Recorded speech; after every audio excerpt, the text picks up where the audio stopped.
To introduce our first inductee, I'd like you to welcome Intercollegiate Coordinator of Niagara College and CCAA Men's Volleyball Convener, Ray Sarkis.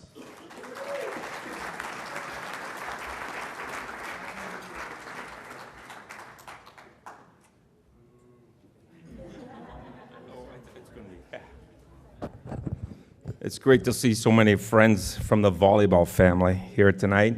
Congratulations to all of you. Thank you, Vince. Now, Sandy, of course, sent a memo around, introducers, 2 minutes. So I'm going to set the pace here. I started by writing a few stories about Peter, and I discussed them with my wife. She says, Ray, this is not going to be in 2 minutes. So she took it over, put it into 1 page. So thanks to my wife. She had nothing better to do. No, you'd understand. She's injured. She sits back in her chair she's been there for a while, so she didn't mind doing this. Vince, I want to thank you on behalf of the Niagara College Athletics. I would like to congratulate the builders, coaches, and athletes who are being recognized here tonight with their induction to the CCAA Hall of Fame. Also, I am very honored to be introducing a very respected and accomplished builder to this OCAA, CCAA. I have had the pleasure of knowing Peter for over 30 years and spent 2 years working directly with him as a recreation coordinator. In those 2 years, I learned about his dedication not only to Niagara College student athletes, but more importantly, to the OCAA and CCAA. I learned about a man who gained everyone's respect because he treated everyone with respect. I also learned about a man who was very competitive. Even while playing on the staff touch football or basketball teams, he would take every opportunity to beat up on the student during friendly competitions.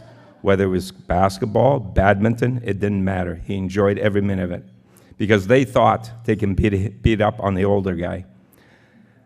Then, when spring came around, it was golf with his faculty friends out for 9 holes, followed by a few mandatory refreshments. He always knew how to enjoy himself, and because of his wit and dry humor, those around him did as well, even if you yourself were the target of that humor. As I look back, it was Peter who gave me my first opportunity to coach volleyball at the post-secondary level, the person who gave me the opportunity to work in athletics, as well as introducing me to the OCAA and CCAA family. So now, as life often does, things have come full circle, and I am honored to introduce Peter for his induction into the CCAA Hall of Fame. Ladies and gentlemen, Peter Rylander. There are many people to thank for getting me here. Firstly, my wife for driving me here today. I'll start with the most important, which is my family. I wish to thank my wife, Sandra, for putting up with my crazy hours, as I'm sure everyone in this room can understand those things.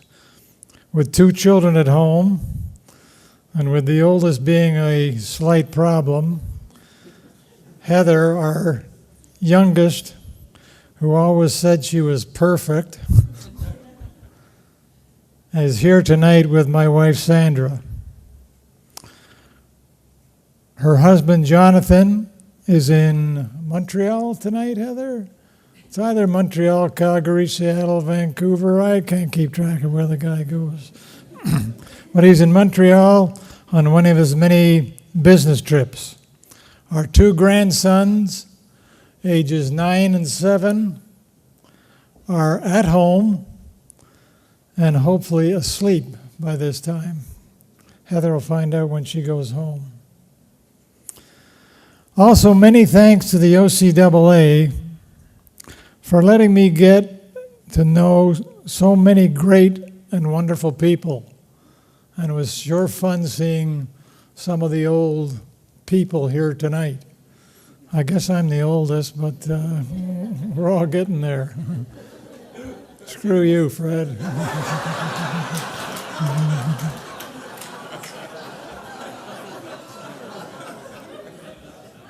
It was always a pleasure to work with them to solve the myriad of problems that were passed on to us. I was pleased to be elected treasurer of the OCAA back in 1973 when I knew diddly squat about what was going on. And then that was in the last century that happened, I think. And then I was elected president sometime in the 80s. I have no idea when, because I've been retired for 20 years, and who remembers those things anyway? Being OCAA president and past president, though, brought me into contact with the board of directors for the CCAA. Here are problems I never dreamed of coming into play, came into play. The biggest one at the time seemed eligibility. Quebec always got up and said, our kids only go to grade 11. They graduate when they're 16. I said, I went to school in Quebec. 1% graduated when they're 16. The other 99% graduated when they're 17. Ontario went to grade 13. People graduated, guys graduated with beards and mustaches. I believe the rest of Canada graduated from grade 12, and I think I'm a little out of date, but everybody's grade 12 now, if I'm right about that. Anyway, I thank the CCAA for helping me to grow and work with so many super people over the years. Thank you very much.